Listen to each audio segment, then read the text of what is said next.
physicists or scientists are instrumentalists, I think is not the case. They may be naive realists, but I would argue that most scientists are realists. That is to say, when you use the word electron, they make the claim that it refers to something that in fact you can manipulate. And I would argue that even among philosophers of science, there are certainly very well-known philosophers of science. For example, McMullen. I can mention a whole bunch of people who are in fact committed to the idea that physical terms refer to something out there. Let's say they hold a realist position. McMullen would agree with what I just said about quantum theory. I don't think so. Well, I mean, I know him.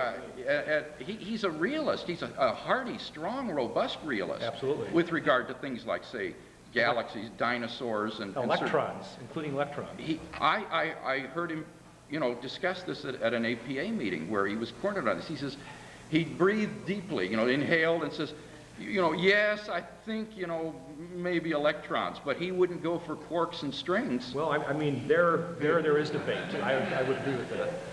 But the other point that I wanted to make here is it seems to me it's also not fair to invoke Bohm and de Broglie and these pilot wave theories and hidden variables theories in the same breath as interpretations of quantum mechanics with other interpretations of quantum mechanics. It seems to me the experiments that have been done in the last 15 years on hidden variables theories have pushed the possibility of a hidden variables theory so into the corner that you have to it takes almost an act of desperation to hold on to that because of the violently non-local Right, it would processes. be non-local. Well, it's much more than that. It violates, I think, even the terms that the most staunch advocate at the time, Einstein, was of hidden variables. I think if he knew about it today, he would simply not hold it as violating his notion of locality.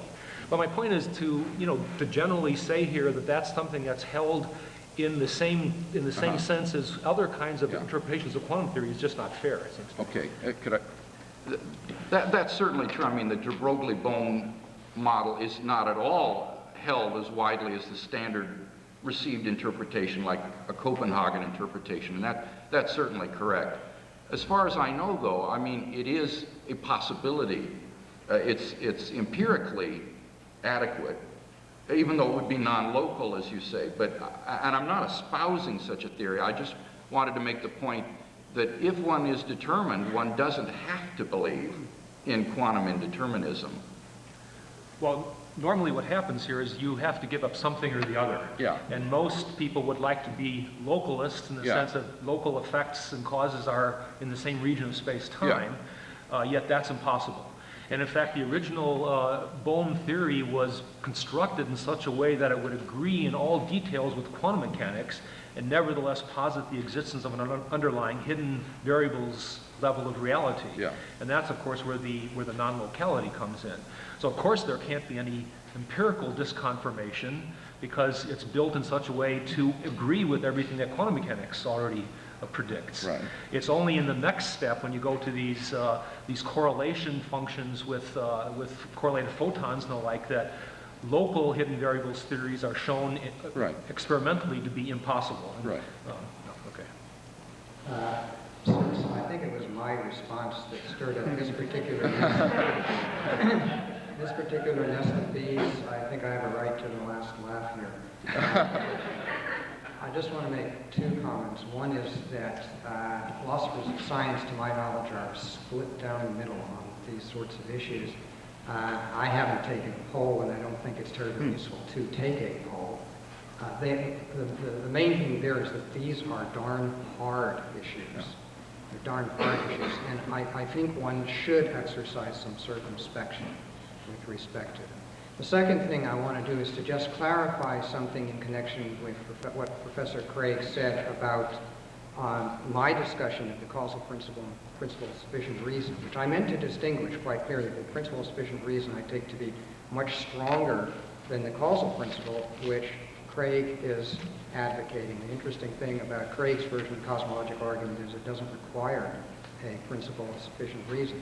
But what I simply meant to be saying is that the principle of sufficient reason, at least in some formulations of it, and there are various formulations, is violated if the standard interpretation of quantum mechanics is true. And my only reason for saying that is not that that principle is false even, but to again simply argue how problematic these issues are and just how tenuous our notions of causation are when it comes to these kinds of areas which really push us well beyond our ordinary experience. These are conceptually difficult issues.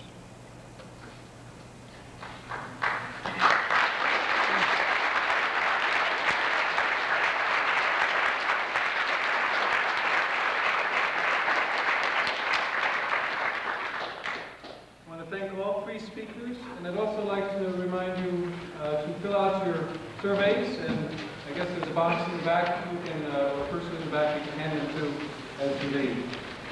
And again, I invite you to come back this evening for the popular double talk. It's in describing Well, thanks. That was fun. I Yeah, I enjoyed it enjoyed very it, much. yes. And I'm very impressed.